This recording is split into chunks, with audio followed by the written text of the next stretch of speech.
안녕하세요. 브라이언입니다. 오늘은 돈의 심리학에 대해 이야기하겠습니다. 유명한 금융작가 모건 하우절은 금융은 소프트 스킬이고 소프트 스킬에서는 아는 것보다 행동이 더 중요하다고 말했습니다.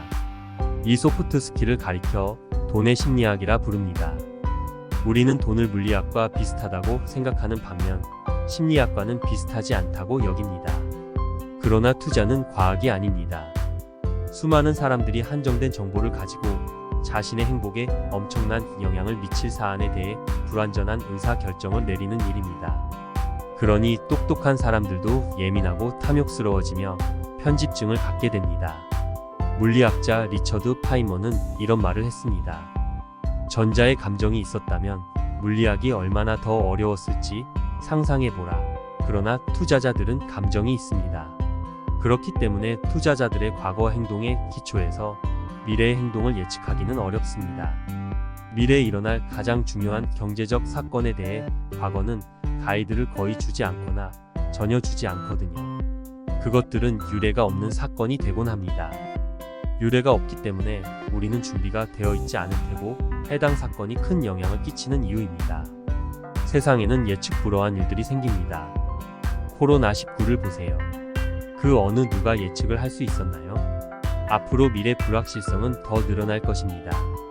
물리학은 절대 법칙과 규칙으로 거의 논란을 일으키지 않습니다. 하지만 금융은 다릅니다.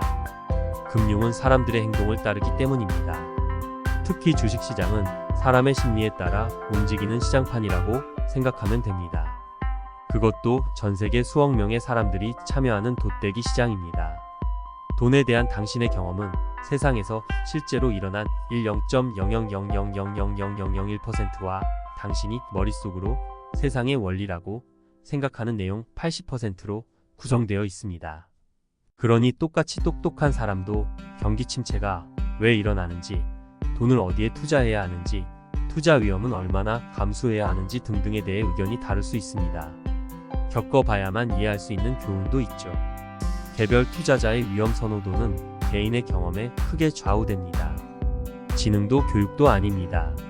순전히 언제 어디서 태어났느냐 하는 우연에 좌우되곤 합니다. 이 위험 선호도는 쉽게 바뀌지 않습니다. 어쩌면 일생일대의 투자 기회를 가로막아 자신은 물론 자녀의 평생을 불행하게 만들 수도 있습니다. 그래서 자본주의라는 게임의 룰을 이해하는 것이 필요합니다. 학교에서는 가르쳐주지 않으니 공부할 수밖에 없죠. 지금은 너도 나도 전문가라 자칭하는 부류들이 너무 많습니다. 유튜브에는 투자의 달인 행세를 하는 사람들로 넘쳐납니다. 대부분이 소음으로 들립니다. 차라리 투자 관련 양서를 읽는 게 낫습니다. 현대 자본주의는 두 가지를 좋아합니다. 부를 만들어내는 것과 부러움을 만들어내는 것이 그것입니다.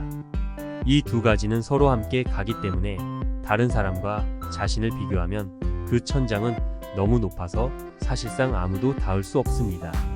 절대로 이길 수 없는 싸움이죠. 유일하게 이기는 방법은 처음부터 싸움을 하지 않는 것입니다. 이 정도면 충분하겠다고 받아들이는 것이죠. 내가 가진 게 주변 사람들보다 적더라도 말입니다. 내가 음식을 얼마나 먹을 수 있을지 아는 유일한 방법은 아플 때까지 먹어보는 것입니다. 하지만 이를 시도하는 사람은 거의 없습니다. 구토할 때의 고통이 크다는 걸 알기 때문이죠. 그런데 사람들은 이와 똑같은 논리를 투자에 대입하진 않습니다. 그래서 사람들은 파산하고 나서야 더 많이 추구하는 것을 멈추게 됩니다. 기억하세요. 라스베이거스에서 이기는 유일한 방법은 들어오자마자 나가는 것입니다. 자본주의는 사람들이 성공한 척 흉내내도록 도와주는 것을 하나의 산업으로 만들었습니다. 그러나 사실 부는 눈에 보이지 않습니다. 부는 구매하지 않은 좋은 차와 같습니다. 구매하지 않은 다이아몬드와도 같습니다. 차지 않은 시계, 포기한 옷이며 1등석 업그레이드를 거절하는 것이기도 합니다. 불안 눈에 보이는 물건으로 바꾸지 않은 금전적 자산입니다. 부자처럼 느끼는 가장 빠른 방법은 근사한 것들에 많은 돈을 쓰는 것입니다. 그러나 부자가 되는 길은 가진 돈을 쓰고 가지지 않은 돈은 쓰지 않는 것입니다.